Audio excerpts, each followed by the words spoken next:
This video explores the meticulous journey of a classic manual nutcracker from raw metal to a reliable kitchen tool, revealing gripping details of hinge design and cradle tension.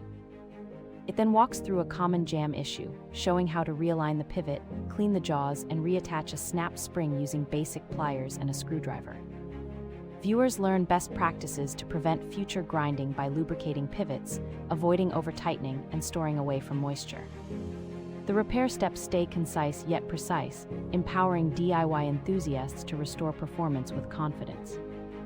By the end, the Nutcracker operates smoothly again and lasts for years.